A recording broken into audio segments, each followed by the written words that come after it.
आप सभी को चैनल जनरल स्टडी वन पर स्वागत है मित्रों, साथियों, विद्यार्थियों।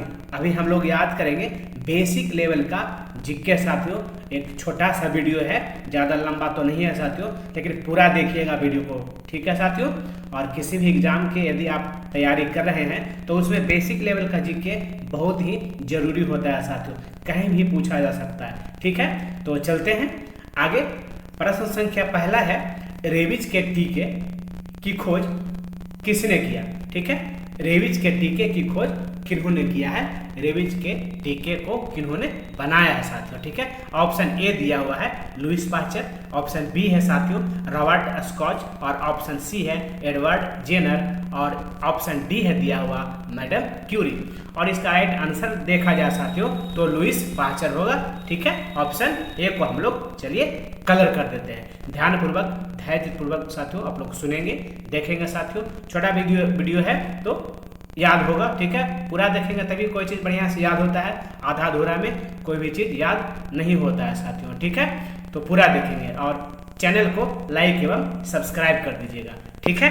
जरूरी लाइक एवं सब्सक्राइब कर दीजिएगा साथियों, इससे हम लोगों को थोड़ा मोटिवेशन मिलता है ताकि आप लोगों को प्रत्येक दिन सेवा करता रहूँगा, ठीक है। चलिए प्रश्न संख्या दूसरा है, मेक इन इंडिया कार्यक्रम का लोगो क्या है, ठीक है। इसका लोगो क्या है, और इसका राइट आंसर है साथियों शेर। मेक इन इंडिया का लोगो है शेर, इसको याद रखिएगा। चलिए आगे प्रश्न संख्या 3 में आ जाएंगे।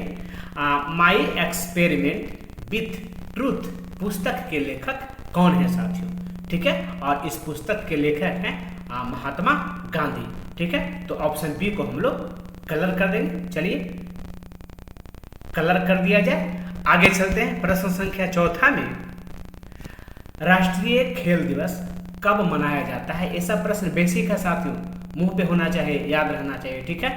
चलिए इसका राइट आंसर देखा जाए साथियों तो राइट आंसर होगा 29 अगस्त। ऑप्शन सी को हम लोग याद रखेंगे, कलर कर देंगे। प्रश्न संख्या 5 में आ जाएंगे, नीरव घाटी किस राज्य में स्थित है। देखिए वहाँ और भी ढेर सा घाटियाँ हैं साथियों, थाल घाट, भोर घाट, पाल घाट उसी एरिया में है, और वहीं पे है साथियों नीरव घाटी, और किस राज्य में है तो इसका राइट आंसर देखा जाए साथियों तो केरल, ठीक है। ऑप्शन डी केरल में है, ठीक है। इसको याद रखिएगा, थाल घाट, भोर घाट, पाल घाट जो है उसी इलाका में पड़ता है साथियों, ठीक है। आगे चलेंगे प्रश्न संख्या 6 में, बाबर ने भारत पर पहला आक्रमण कब किया था। बाबर ने लगभग 17 बार आक्रमण किया था साथियों, 17 बार आक्रमण किया था, ठीक है। लेकिन उसने पहला आक्रमण कब किया था। चलिए ऑप्शन में चलते हैं। ऑप्शन ए दिया हुआ है 1525 ईस्वी में, और ऑप्शन बी है 1529 ईस्वी, और ऑप्शन सी है 1519 ईस्वी, और ऑप्शन डी है साथियों 1556 ईस्वी। और इसका राइट आंसर है साथियों 1519 ईस्वी, ठीक है। इन्होंने पहला आक्रमण किया था 1519 ईस्वी में साथियों, ठीक है। आगे चलेंगे प्रश्न संख्या 7 में आ जाएंगे, बांदीपुर राष्ट्रीय उद्यान कहाँ स्थित है, या फिर किस राज्य में स्थित है। और इसका राइट आंसर देखा जाए साथियों तो कर्नाटक में, ठीक है। ऑप्शन बी को हम लोग चलिए कलर कर देते हैं। चैनल को लाइक एवं सब्सक्राइब कर दीजिएगा साथियों, ताकि मैं आप लोगों को प्रतिदिन सेवा करता रहूं, याद करवाता रहूं साथियों, ठीक है। चलिए प्रश्न संख्या 8 में आ जाएंगे, जादूगोड़ा का खान किसके लिए प्रसिद्ध है। ये बहुत प्रसिद्ध खान है साथियों, ठीक है। ये किसके लिए, किस चीज़ के लिए इस खान को प्रसिद्ध माना गया है, ठीक है। चलिए ऑप्शन ए दिया हुआ है सोना, ऑप्शन बी यूरेनियम, और ऑप्शन सी है लौह अयस्क, और ऑप्शन डी दिया हुआ है कोयला। लेकिन इसका राइट आंसर है साथियों यूरेनियम, ठीक है। ऑप्शन बी को चलिए हम लोग कलर कर देते हैं, याद रखेंगे यूरेनियम जादूगोड़ा, ठीक है।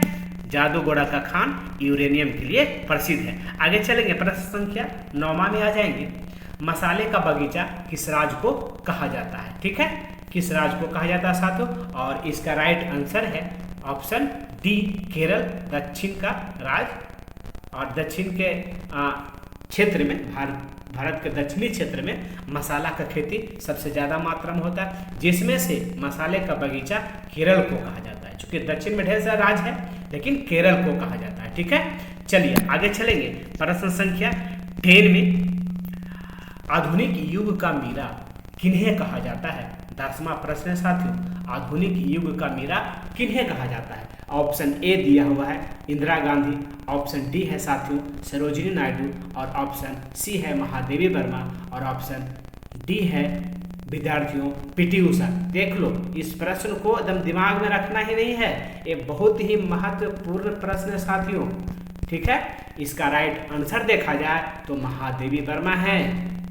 ठीक है, आधुनिक युग का मीरा महादेवी वर्मा को कहते हैं साथियों। और आप लोगों से मुझे आशा एवं विश्वास है कि मैं अच्छे से आप लोगों को याद करवा पाया साथियों। विद्यार्थियों, तो चैनल को लाइक एवं सब्सक्राइब कर दें।